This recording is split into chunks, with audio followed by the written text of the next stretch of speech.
தினமும் ஒரு இளைஞன் அதிகாலை வேளையில் தினசரி பேப்பர் போடும்போது ஒரு வீட்டில் அதற்காக ஒரு போஸ்ட் பாக்ஸ் போல ஒரு பெட்டி காம்பவுண்ட் கேட்டில் இருக்கும். பேப்பர் போடும் பையனும் தினமும் அதிலேயே பேப்பர் போட்டு கொண்டு வந்திருந்தான். திடீரென ஒரு நாள் அந்த பெட்டியை காணவில்லை. காலிங் பெல்லை அழுத்தி பார்த்தபோது ஒரு வயோதிகர், 80 வயது இருக்கும், மெதுவாக பெரியவர் வந்து கதவை திறந்தார். இளைஞனும் அவரிடம், வாசலில் இருந்த பாக்ஸ் எங்கே ஐயா என்று கேட்டான்.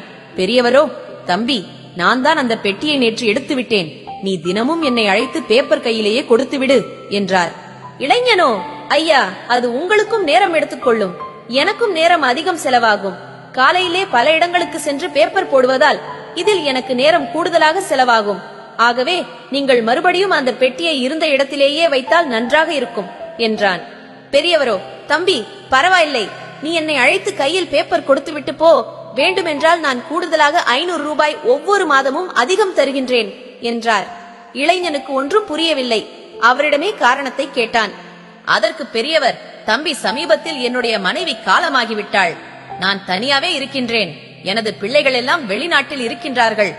என் மனைவி நெடுநாட்களாக மரணப்படுக்கையில் நோயாளியாகவே இருந்து இறந்து போனாள். நான் வளர்த்த பிள்ளைகள் எல்லாம் அவள் நோயாக இருந்த போதே கொஞ்சம் கொஞ்சமாக போனில் பேசுவதை நிறுத்திவிட்டார்கள்.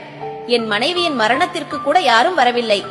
நான் கஷ்டப்பட்டு வளர்த்த பிள்ளைகளுக்கும் நான் பாரமாகிவிட்டேன். நீயாவது தினமும் வந்து என்னை அழைத்து பேப்பர் தந்தால் நான் இன்னமும் உயிரோடுதான் இருக்கின்றேன் என்று அக்கம் பக்கம் உள்ளவர்களுக்கும் புரியும்.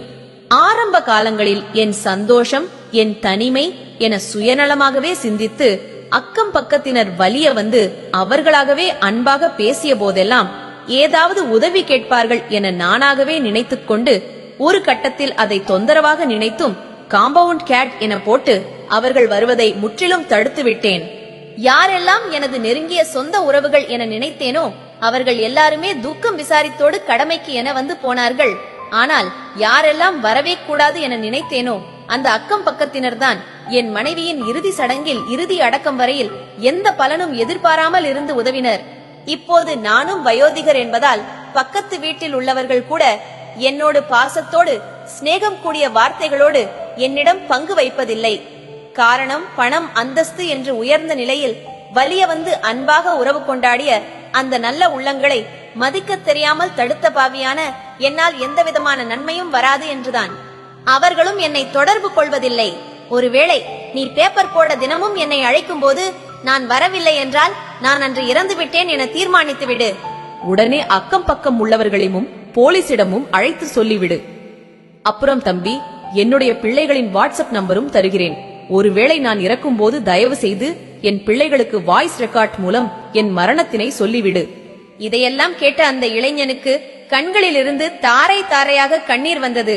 சொல்லிக் கொண்டிருந்த பெரியவருக்கும் குரல் தழுதழுத்தது.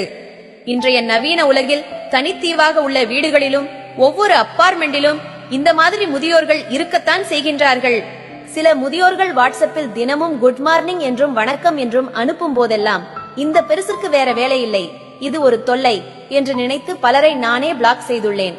இப்போதுதான் அதன் உள் அர்த்தமே புரிகின்றது. அவர்கள் எல்லாம் தனிமையில் வாடுகின்றவர்கள், அன்பிற்காக இயங்குகின்றவர்கள். 4 வீடுகள், 4 கார்கள் என இருக்கும். ஆனாலும் கூட பேச்சு துணைக்கு யாரும் இல்லை. பேசாமல் தனிமையில் இருந்து அந்த துக்கத்திலேயே மரணத்தை தழுவியவர்கள் பலர்.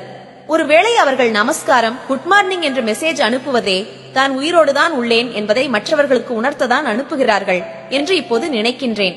பச்சை இலைகளும் ஒரு நாள் பழுத்த இலைகளாக மாறித்தான் ஆக வேண்டும். உடன் இருப்போம், துணை இருப்போம், அவர்களுக்கு ஒரு நம்பிக்கையாயிருப்போம். நமக்கும் ஒரு நாள் அந்த நம்பிக்கை கை கொடுக்கும். நண்பர்களே, நான் படித்த, கேட்ட கதைகளை உங்களுடன் பகிர்ந்து கொள்வதில் எனக்கு மிகுந்த மகிழ்ச்சி. உங்களுக்கும் இக்கதைகள் பிடித்திருந்தால் உங்களுடைய நண்பர்களுக்கும் பகிருங்கள். மீண்டும் வேறொரு கதையில் சிந்திப்போம். நன்றி.